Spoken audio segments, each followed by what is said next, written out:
What if I told you there are 3 tips that can stop the money arguments in your marriage forever, while at the same time boost the intimacy and skyrocket your communication? Would you like to know what they are? So today we're talking about 3 tips that can help you to stop money arguments in your marriage forever.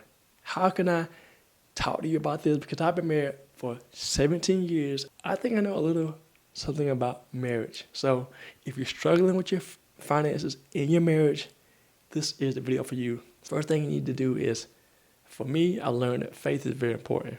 So we're followers of Christ. And honestly, without Jesus, I don't know where I'd be. So I understand everyone isn't a follower of Christ, but Jesus is my example, right?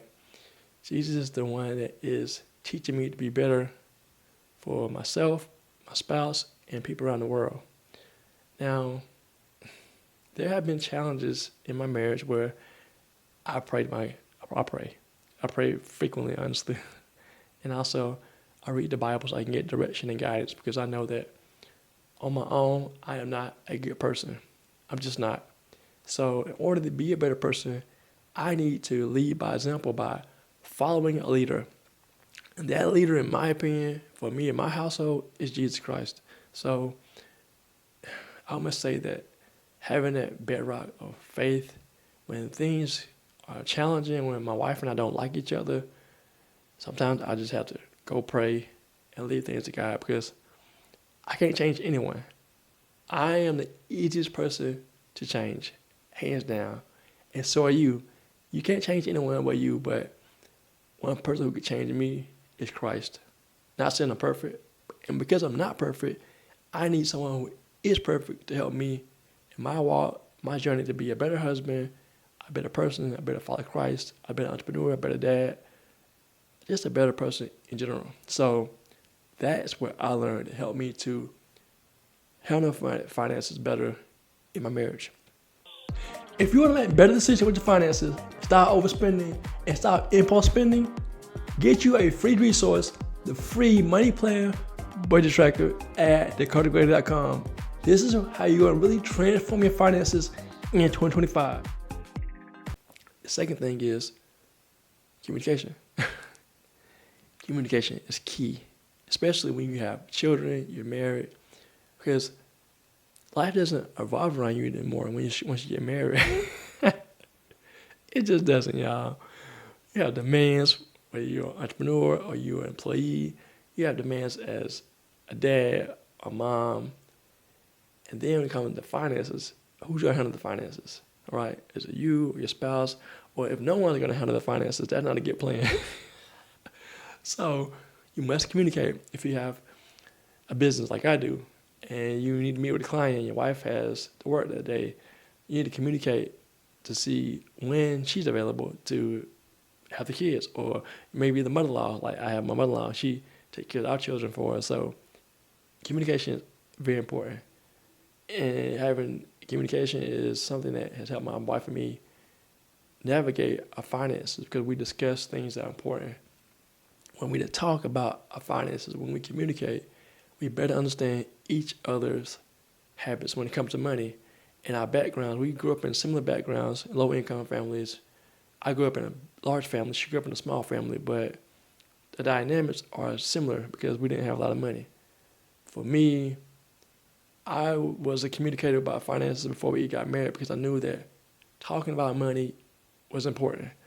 My parents didn't talk about money that I saw, and I wanted to step up my game and communicate, be open about finance, because I do know that money is one reason why people get divorced. So in order to get ahead of that game, in order to get ahead of that divorce game, I wanted to be open and honest with my spouse about finances. Now, I had a friend tell me, he said that he had HIDE money. He had HIDE money. That means he hid money from his wife.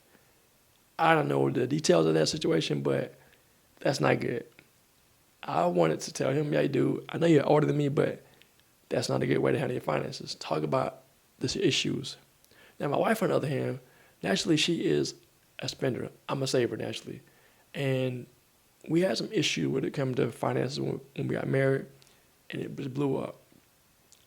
Fast forward, us working together over 17 years, we work together on our finance. We communicate and we talk about what's happening. We're not perfect in our communication when it comes to finance, but we are a lot better than we were when we first got married. So if you aren't communicating with your spouse about finances, I want to encourage you to start doing so.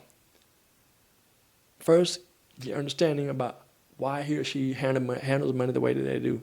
Maybe they're overspender, maybe they're a splurger, they like to just be spontaneous, or maybe they are reserved and like to save money and hoard it. I don't know, but first get understanding about her or his way of handling finances, and maybe dig a little deeper to find out what's causing him or her to overspend. Is it because their parents did the same thing and they want to replicate what their parents did, or maybe it's something deeper than that? Maybe it's a trauma with finances. They feel like they can't enjoy life because they didn't see other people in their family enjoy life, so they feel like, oh, well, I'll never have so-and-so or be like so-and-so. I'll never have this amount of money, so I can't be happy until I reach a certain amount of income. Whatever the case may be, dig deep, understand that person's background when it comes to finances, and then share your story. First get understanding, then be understood. That way you both know how and why you spend the money the way you do. And that leads to the third point.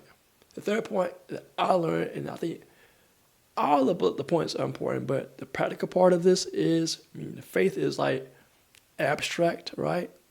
The communication is also abstract, but it's actually doing. But the third part is actually working together with your spouse, specifically doing what I call a money plan or a budget. That's right.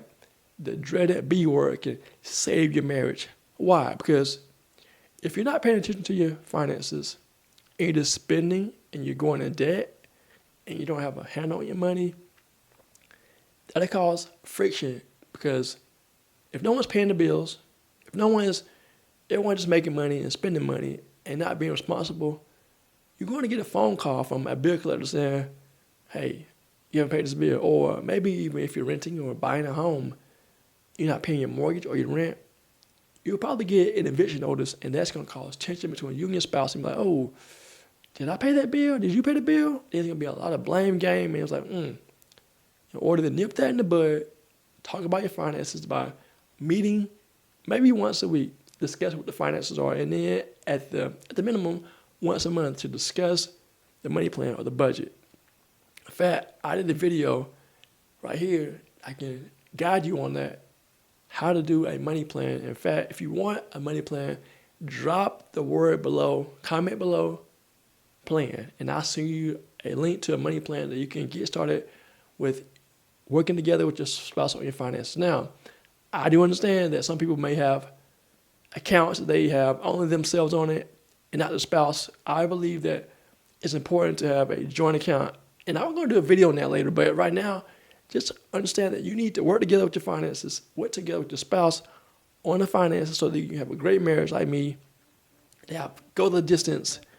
I believe that if people have faith in God, if they communicate openly, and they work together in finances, their marriage will go beyond what they can ever dream and imagine, and they'll have more intimacy and communication, and maybe you have a bank account because they have worked together with the finances with their spouse.